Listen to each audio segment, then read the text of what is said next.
Hello, everyone. I'm Rebecca Weber. This is your podcast, Better for America. And if you haven't done so, hit that subscribe button so that you never miss a BFA episode. Now, today we have with us a remarkable young woman, a current and future leader, and a true star.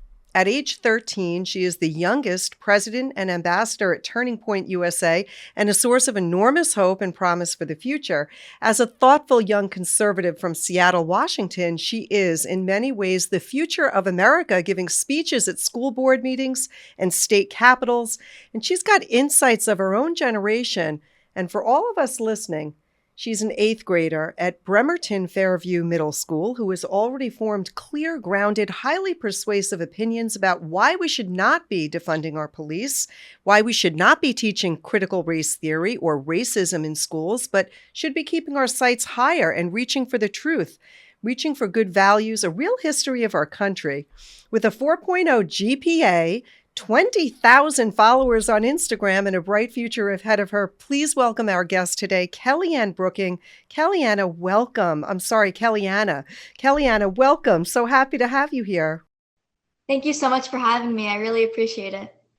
Well, it's really wonderful. It's not very often that I get to hear perspectives of people from your generation on this show. And so when I think about all of the things that we can talk about, I really do have so many questions for you, as our listeners are probably quite curious of your perspective.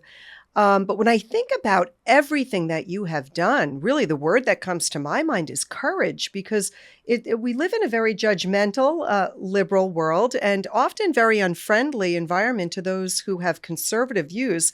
So it's been tough. And I think it's easier to go along with the crowd and really keep your opinions to yourself.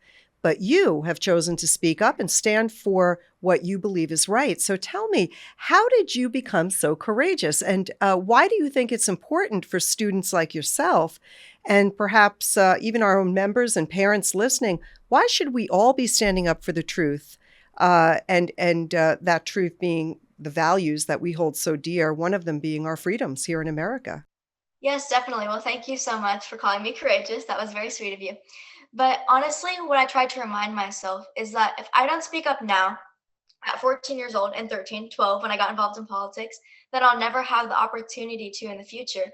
Because as we see now with conservatives, especially on social media, there's so much censorship, there's so much cancel culture. So if I don't use my opportunity to speak up for my values and freedoms now, then when I'm an adult, I'll never have the opportunity. So my biggest piece of advice to people who are too scared to speak up, especially at my age, to just go for it, because people will show their true colors. Because I lost a lot of friends and even some family members when I started on this journey, but people will show their true colors, because if they will stick by you and when you start speaking up for your beliefs, then that will show who they really are. So I think it can definitely be hard, because I get lots of hate messages, I get lots of threats at school, and it can be really difficult. But I just definitely try to keep the future in mind. Really very smart and good way to approach things. I mean, now is the time, right? Why do things later when we can do them now? So I appreciate that, KellyAnna. I can see why so many people respect your point of view on the conservative movement. You're currently going to school, and you truly have a firsthand look at what is going on within the education system. And I think our members really are interested in trying to understand what it is that you're seeing. Do you recall, first let me ask you, do you recall a specific moment when you first saw or recognized the indoctrination of leftist ideologies and politics coming into your school? Do you recall maybe the first time that you really recognized that, and share with us what you're seeing today? Oh, yes, absolutely. So, when the whole mask mandate really started getting implemented in schools, there were some students that they got allowed to paint the lockers at school. And it was fine. Some people were just drawing normal things, but people started putting masks and drawing like I can't breathe, stop Asian hate, Black Lives Matter, trans, pansexual, all of these things. And nobody ever really questioned it. That was my most concerning moment, because nobody questioned it. Everybody just went along with it. This was during the time when everybody was trying to be a social justice warrior and posting the black square and all of these things. And nobody questioned it. Teachers didn't say, no, we shouldn't talk about those things at school. They just went along with it. And that was so concerning to me. And that's really was my breaking point. I was like, I need to start speaking up for this, because nobody else is and nobody else will. Very, very interesting. Very interesting that you saw that, you noticed something, and you said this seems like it could be divisive, and it doesn't seem right that nobody's recognizing this. You have seen your school implement teachings, or have you seen your school, as many other schools have implemented teachings of defunding the police, or have you seen classmates bully or target the ones who parents are police officers? Because we do hear a lot of defund police coming, that message being held very strong in schools, middle schools and high schools. Yes, of course. Especially here in Seattle and Washington State, where it is so much hate towards the police, and not just hate. They are being defunded. It's not just an idea. It is literally happening. And at the bathroom, some people will, at school, some people will like scribble ACAB everywhere, and there are lots of students that are posting about it and saying so many hateful things toward police officers. And growing up, I was always taught to respect people who serve to make our lives safer and America safer. So when I heard all this talk in Seattle and at school for the Chop Chaz era of defunding the police, it wasn't even a political thing for me. It was a moral standpoint. I just realized how wrong it is that this group of people that is trying to serve and make our community safer is getting targeted this much. It was really sad to see it, and it still is sad to see it. And as I said before, nobody's questioning it, and I wish more people would stand up for police officers. How about critical race theory? We've heard so much about critical race theory, and a lot of folks are having trouble identifying it. Some people don't believe it exists. Others, schools are saying we're not bringing that curriculum to our school system, but in fact, we find out that they've got books that probably should not be read to youngsters. Are you seeing much around critical race theory in your school system? Oh, yes, absolutely. So when I first heard of critical race theory, CRT, I was like, okay, it'll be easy to identify because they're just going to announce it one day and be like, hey, today we're learning about critical race theory. And I think maybe some older people view it that way, but that's actually not what's happening at all. It's slowly being slipped in with everything. All of the LGBTQ posters we see on the wall, all of the BLM things, the paintings I told you about on lockers, it's in our curriculum, in quizzes. Sometimes we have to take these mental health surveys, but asks us questions like, what percentage of Black kids do you hang out with? How do people treat Asian students at your school? That is critical race theory. And one of our school board members, Drayton Jackson, he got appointed to be the leader of it now.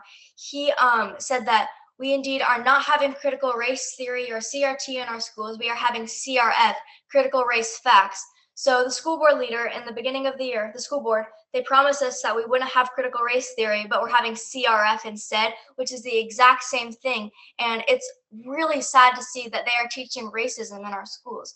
And I think a lot of conservatives like to call it CRT, which makes sense, but really we should start calling it what it is, which is racism. They're trying to put Black kids against white kids, masked against unmasked, vaccinated against all of these sort of things. They're just trying to create more division in the name of unity and in the name of equity. And it's so sad to see that. Yeah, you're making a whole lot of sense, and it's that simple. We have to recognize it for what it is, and that is racism, and then we've got to call it out. Yes. I can only imagine that it is created a more divided school setting for you. How are you handling your thoughts against things that you're being taught that are directly going against your own values? And how are you speaking out? For those listening, what is it that you're doing around the defund police movement in your school, critical race theory being taught to you? How are you handling those things? Yeah, that's a really good question. So, a lot of people don't like to speak up about their opinions, especially modern day conservatives called the silent majority for a reason. A lot of people have their opinion and they like to keep it that way. I, however, am not, because if I just keep it as my opinion, then nothing's going to change because nothing can change if nothing changes. And I heard this quote once: courage is contagious to be courageous. So, I really hope that my courage and me standing up for things will rub off on people.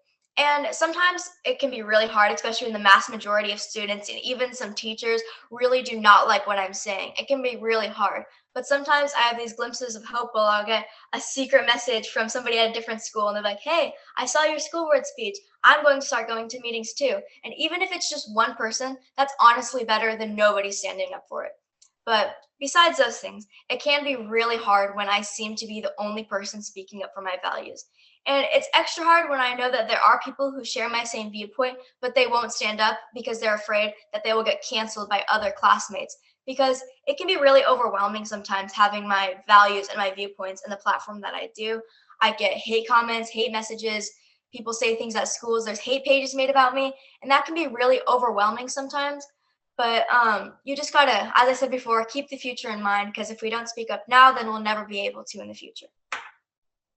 Yeah, that's really great. And you are so strong and really have a good head on your shoulders to not let those people distract you, because that is ultimately their end game. They want you, they want to, get you to a breaking point so that you say, I won't do this anymore. And so remaining strong, standing strong is so important. And you're doing that. So if I'm 14, 15 years old, I'm listening to you speak and I see the same kind of things happening in my school. And I think, well, where should I start? What can I do? What is it that you did? Like, how would you advise someone? How do people speak up exactly?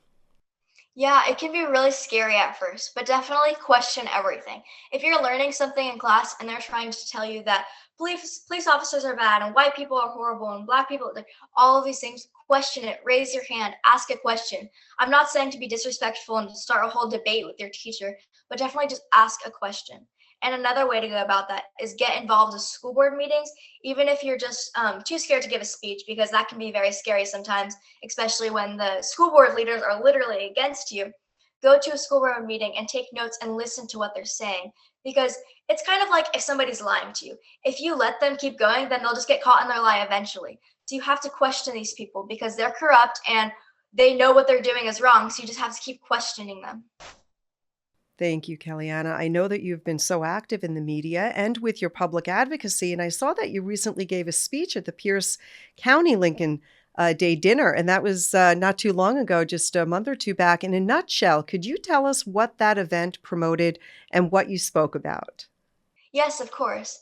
They were promoting that we need a red wave. We need these conservatives to start standing up. It's time for these silent majority conservatives to come out of the closet and start embracing the truth and the freedoms and the values that we hold in our Constitution. Because as we saw, that a bunch of Republicans just voted to send all this money to Ukraine, and they're the ones that are saying that we need border control, but then they're actually creating this oxymoron of going against our values. It's time that we start standing up for what we actually believe in, and we start talking about our values and sharing those things with others. And we really do need a red wave. We need to encourage voters to actually exercise their American rights to vote. So that is what the event was about. Well, that's great. Again, leading the charge and really inspiring everyone else around you. It just takes one person to have a little courage and it makes everyone else brave. So continue doing that. And you really are growing your national presence. You've had this incredible opportunity for your voice to be heard. And with all of this attention, do you see that you are also supported? I know that you've mentioned that it's very tough and that there are a lot of people who are looking to break you down. But do you see some of the support being reciprocated throughout your community? And are some of your teachers very respectful and cheering you on, even if they're doing so silently? Yeah, so I definitely do get lots of hate, but I definitely get so many more amounts of support. There are certain teachers who are, yes, they support me in quiet, which sometimes that can be difficult when a bunch of students support me online and then they're kind of two-faced when it's in person. But yes, I definitely do have a lot more of support. I am so thankful for everything I have. I couldn't have done this without all of my family and my faith. That's really important to me. My faith has directed me this whole entire time, and so many people reaching out and supporting me, because when I first got involved in politics, I only had like 100 followers, and I thought I was so cool for that. And my platform has grown immensely, and it's amazing to have all of this support. And I'm truly so thankful for everything. Excellent. We're going to go ahead and put that right up there on the screen so people can find you. And I'll give you an opportunity in just a few moments to tell us where to find you. But I do want to just ask you a couple more questions. So interesting hearing your perspective again, because you're leading such a great example for Americans at any age. Thank you. It's so important that you continue with your messaging. Now, you know that for almost 50 years, women and girls in America have fought for the chance to have their own division within sports on account of equality and safety. And I don't ask you to judge anyone for how they see themselves, certainly, but how do you feel about biological boys competing against biological girls? And do you have any personal experiences with actually seeing this happen within your school? I do not have any personal experience. And I truly, as a conservative, as a Christian, as a person, I do not care if somebody is gay or transgender. You do you. But that is honestly, how can these people claim that they're feminists and girl power and they want equality and then they allow that to happen? How degrading would that be as a woman to allow that to happen? That is absolutely horrible. And it really should not be an issue. It shouldn't be this difficult. Little kindergartners know that boys are boys and girls are girls. Why is that confusion? Why is that happening? It's really disheartening to see that all of these literally our new appointed Supreme Court justice can't even define what a woman is. It's so I'm noticing this at 14 years old, and grown adults can't even notice it. It's very disappointing to see. Yeah, and just staying along this topic, I saw that you recently tweeted that you were lucky enough to attend your first Young Women's Leadership Summit by Turning Point USA last June. Can you explain really the purpose of that event, what it means for you to attend, and a little bit about Turning Point USA? Yes, it is honestly so amazing because throughout the year, all of these horrible things are happening in the world on social media, at school. It's just liberal craziness. And then you go to these Turning Point USA events, and it's so nice to finally be surrounded by like minded people, people that are thinkers, critical thinkers. It's so amazing. And to see all of these amazing young women that know what a woman is can actually speak up for their values. And it's just so amazing to be around all these like minded people. And Turning Point USA provides amazing opportunities. I'm a Turning Point USA ambassador and Turning Point USA president. It's really amazing, and they've provided so many opportunities. Alyssa was just telling me that you guys are speaking with Charlie Kirk soon. He is really amazing. He's the founder of Turning Point USA. For those of you if you're not sure, yeah, he's very smart. Turning Point USA is a great organization, and I'm so happy to be involved in it. Oh, that's wonderful. And people can find Turning Point USA at Turning Point. What is it? Give us the URL, the web address. Yes, so their Instagram is Turning Point USA, and their Twitter is TPUSA. Excellent. TPUSA. There you go. Thank you. Two last quick questions for you. There are so many things that Americans are facing today. Rising costs, the gasoline costs are going up. Everything's going up. So we see inflation. We're seeing a border wall that isn't being protected. There are many issues. What's happening right now in Ukraine? In your view, KellyAnna, do you see any one or two issues that you feel are Americans should be most focused on, or what might you perceive as one of the greater threats domestically here at home? Definitely the border crisis. It's so sad. As I was just telling you earlier about the Republicans voting to send all of this money. And it's so interesting how Democrats are supporting borders for other countries, but they won't even support our own country. And it's such an oxymoron, honestly. And it's sad that our president of the United States, the Biden administration, cannot put America first. They're just pandering to other countries, Ukraine, Russia, all of these different things. And it's so sad that they won't put America first. And I think that we can't even have a country without a border. And it's really hard to talk about. It's so sad, and it's so sad that people can't even notice that this is an issue. And as I said before, at 14 years old, I can't even vote yet, but I can see all of these issues. But adults and even old school Republicans won't even open their eyes to these issues either. Yeah, I'm glad that you're saying this. This is an issue that impacts and affects all Americans. You don't have to live by the border. Over 100,000 people lost their lives to illegal drugs. Many of those people, young people, not realizing that pill that they picked up on the street to, Adderall or whatever it might have been, was laced with fentanyl. We see human trafficking of young women and men and boys and girls and people of all ages. It is such a terrible thing. I agree with you there. Our members agree that is really the number one issue that's plaguing us here at home, and we've got to get a better president in 2024, if not sooner. And certainly the 2022 midterms, we hope to see a red wave. But I'm with you there when you mentioned earlier about your faith, because faith is so important, and we have hope when we recognize that we can put our trust and our faith in God, and we can do the work that we can do using our minds, our bodies, our voices, to try to unify people and use some common sense and get the truth out. So you are truly doing that at 14 years old. You are a courageous voice. It's so thoughtful of you to come on this show to help us tackle the issues. And many people at your age, KellyAnna, they're focused on themselves, but here you are, very unselfish and giving of your time. Before you go, I have one last question. I want to touch on something a little bit personal. It might be a long way off, but are you thinking about college or any particular career? And do you ever think about maybe one day getting involved in politics, possibly running for office? Great question. That is so far. I'm only 14. I'm not even in high school yet. But what I would like to do for my career, since I'm already interviewing people, I'm being interviewed, I really want to get involved in media. I want to be a journalist, maybe a news anchor. I want to get into broadcasting. Not sure what college I want to go to yet. Obviously, in a red state, I hope. Because my problem wouldn't be going to a liberal college. It's just a lack of respect for opposing viewpoints. So that's definitely what I would like to do for my future. Running for office, everybody tells me to do it. I'm really not sure yet. I just want to focus on graduating the 8th grade and having straight A's. But if that is what God has planned for my future, then of course I would do it. Oh, KellyAnna, that's wonderful. But I'm going to ask you to make me a promise. When you become big and famous and you've got your own show, will you invite me on? Of Mine, course. right. I'll hold you to it, KellyAnna, the next time. But we're excited to have you back on this show. We would love to track you, hear your story. I think that you've got incredible insights. You've got a beautiful voice. You're speaking truth. And we love to have your generation represented here on Better for America. So KellyAnna, thank you. What a great young leader you are. Thanks for being with us today. Thank you so much. I really appreciate it. So excited to have you on my show in the future. Oh, thank you. And I want to thank each and every one of you out there tuning in today. Thank you for listening to Amac's Better for America.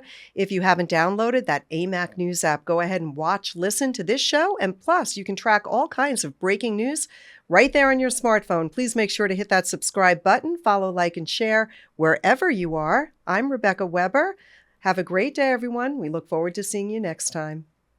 You're listening to the Better for America podcast, presented by Amac, the Association of Mature American Citizens. To learn more about Amac and all it has to offer, visit us at www.amac.us.